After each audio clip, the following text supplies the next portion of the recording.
Right guys and girls, it's me again. I thought I would just do a wee sort of an update video really, and also answer some of the sort of questions that I get asked sometimes. Also, I thought I'd do a little sort of preview on the car that I'm doing for the next sort of Stinkathon car. It just got dropped off yesterday and it's absolutely horrible inside. So we'll do a wee sort of preview on that. I'm going to start filming it properly tomorrow, cleaning it. But let's have a look, and then I'll also answer some of the questions on some of the other stuff that's going on as well. Some of the stuff that you guys and girls keep asking me. So this has just been sort of dropped off yesterday. It's a Seat Ibiza, and it's a 2000 and I think it's a 2012, and it's basically the guy that owns it, well, it belongs to his wife actually. He's got a hold of me and he's like, I've got a challenge for you. We've got this car that we use for, they've got horses and stuff, so they've got this wee run around that they use for basically taking the dogs back and forth to the beach and what have you, and then when they're going to sort of muck out the horses and stuff, they use this wee thing to run about in. So we'll start for the outside anyway. Basically you can see where I've taken the number plate off. I've just taken them off for sort of privacy reasons for the customer. It's just filthy. The wheels on it, I mean, look at those. Those haven't been cleaned for a long time, have they?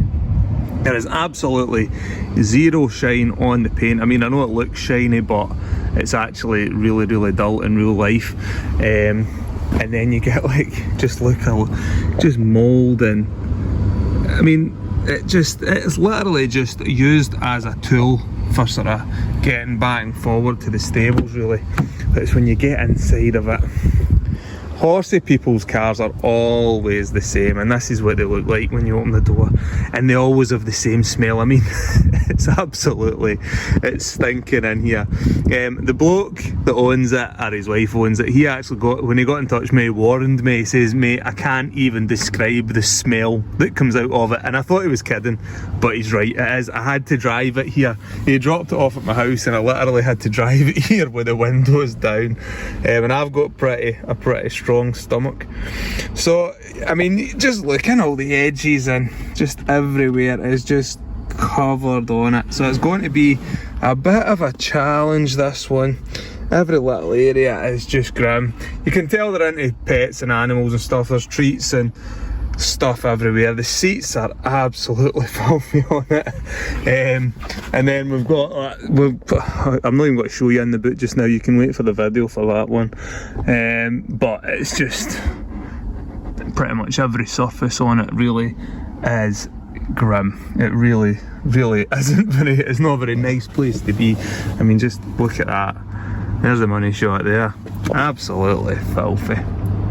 Anyway, so this is what I'm going to be working on for the next couple of days, making a nice video for you guys to watch at the same time. So, and hopefully, as I say, they've left it with me for a week actually, because they've gone on holiday. They've decided that enough's enough now, the car needs sorted out, so they've left it with me to sort out, so that when they get back, hopefully it'll be like a nice little car again.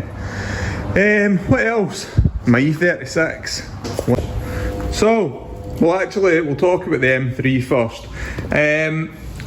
As you know, we got the blue one, didn't we? And we're going to use the blue one for a reshell for this car, because underneath's a bit, well, the rust's got into it. Every year when I take it for this MOT, it needs more welding and more welding and more welding.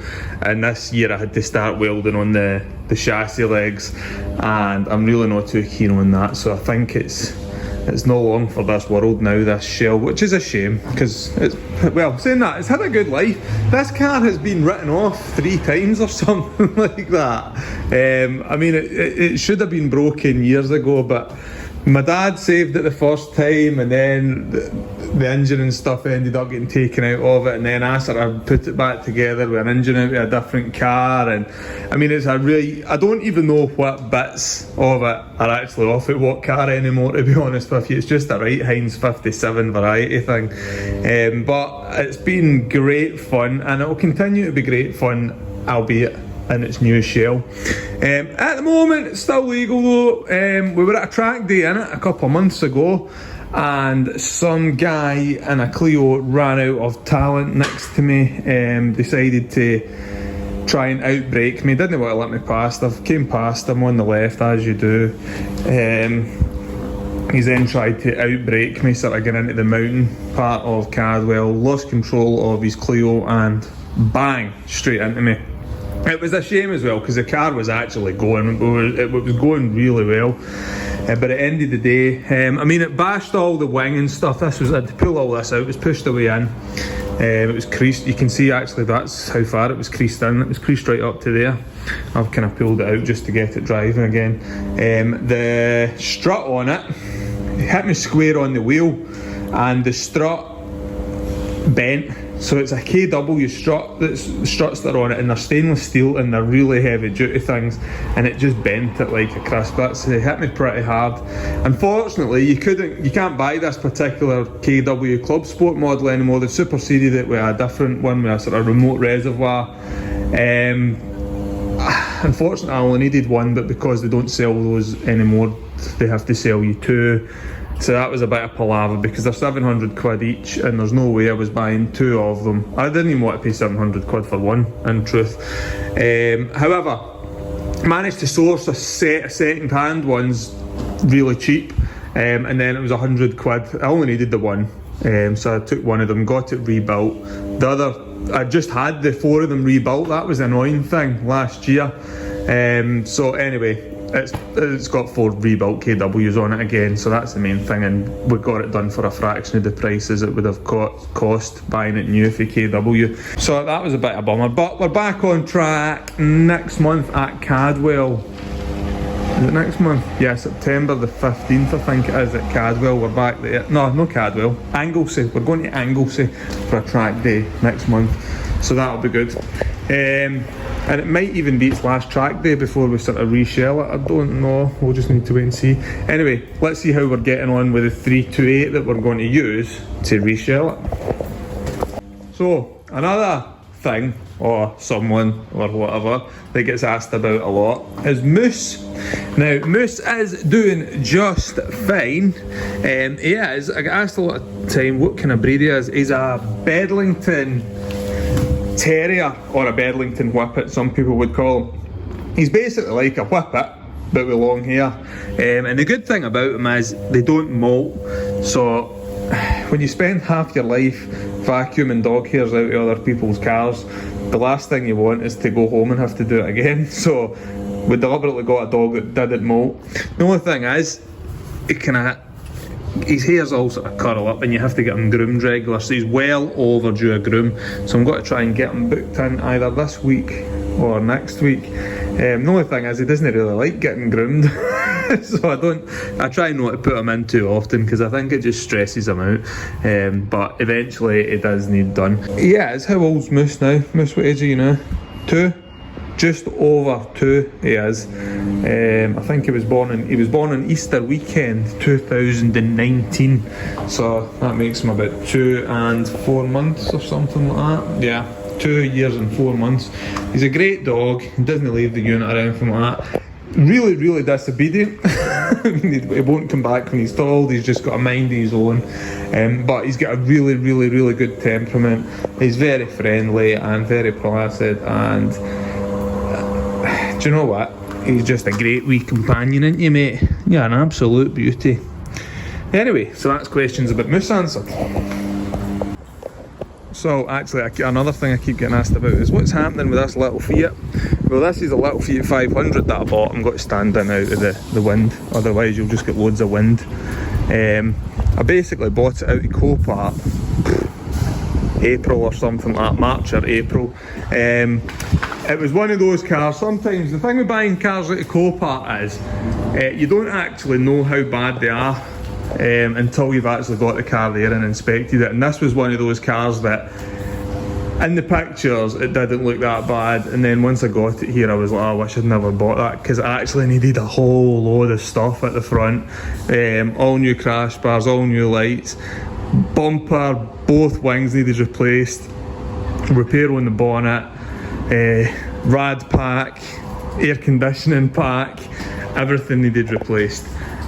So I'm probably not even going to make any money on that one. I might do a wee video on it or something, just when I'm putting it back together.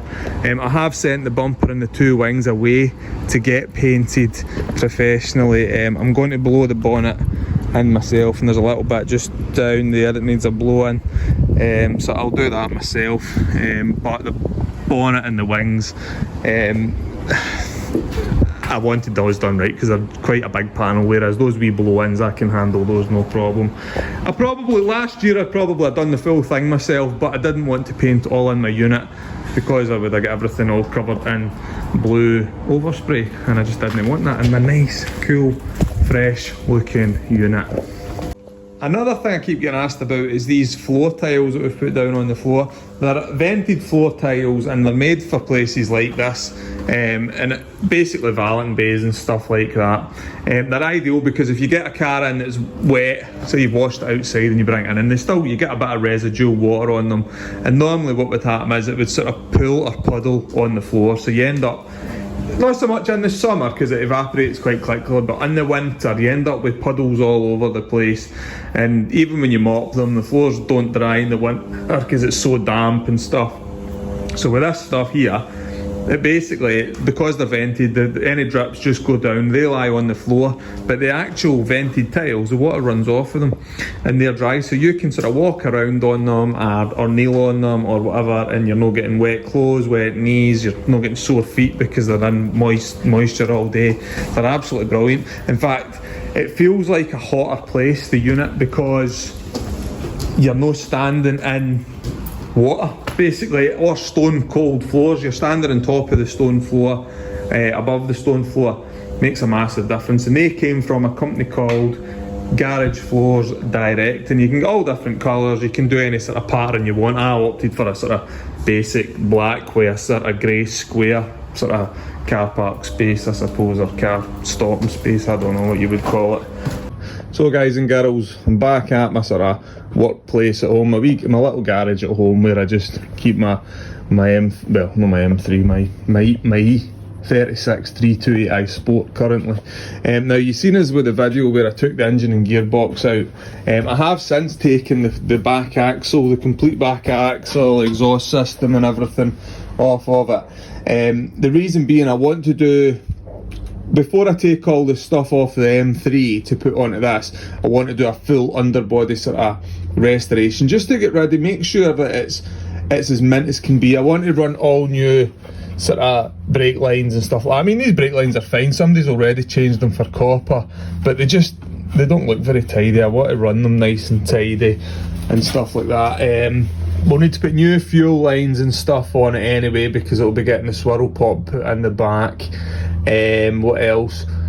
The M3 on the E36s, the Evos, have also they've got these sort of strengthening plates underneath, and that's because the E36s and the E46s are even worse actually. If you've got an E46, they actually crack the boot floor when they're driven hard. Same as under here, these bits here where the sort of front mounts on the suspension arm, there's strengthening parts for them. So basically they just go, I don't know if you'll be able to see here because the light's a bit poor. So there's a mounting goes on there, same at the other side where that bolt is, and then sort of up here, one at both sides up there. And this is what they look like here. So these they're quite thick, probably like, I don't know, 3 or 4 mil thick steel, and they get welded on and they just strengthen that boot floor right up. Much better than just leaving it to taking the chance, really. I mean, some people put them on and they never have any problems, but there seems to be, the more and more cars seem to be sort of suffering for this, and it's metal fatigue. So they're old cars now, this shell's got 160,000 miles on it, although you wouldn't know what to look at because the bodywork's really pretty good on this one. You do get fatigue on the metal, so that'll just stop that, and it means that it's safe to go and do track days in, and well, you can relax basically and not have to worry about it. So that's where we're up to with that. I mean, we probably won't start putting the M3 stuff onto it until it's probably got to be the beginning of next year, really, because there's another couple of months, just wee bits and pieces here and there. I just potter about. I've got the welding and that down, as you can see, to weld those bits on. I want to tidy up the engine bay a bit, tidy up inside a bit. I've already started stripping the interior and stuff because there's some stuff I want to do in there. I want it to look nice. And then basically, when I do start to strip the M3, I want to do it in one hit. So strip it all off, get the engine and gearbox out of the M3, get it straight into this the next day, sort of thing. And then take the axles off, put them straight on. So, and I don't want to be doing it in the midst of winter. So November, December, January here, it's just horrible and wet and damp. It's just, you don't want to be doing anything at that time of year, really, unless you've got a really sort of nice garage, which I don't at home at the moment. So guys and girls, that's that. You've been updated now. I'm going to start, like I said earlier, I'm going to start that video tomorrow on the Seat, filming that. There's probably a day or a day and a bit's work in that to get it looking really nice. By the time I get to edit the video and stuff, it might be out this week. It's probably more likely going to be next week, so tune into that. That should be a good video, I think that'll make a good cleaning video. If I do any more on the e36, that'll film that as well, and we'll do something like that. But anyway, thanks very much for watching. That's you all updated. I'll see you in the next one, guys and girls. Remember, like and subscribe if you haven't already. Thanks very much. See you in the next one. Bye.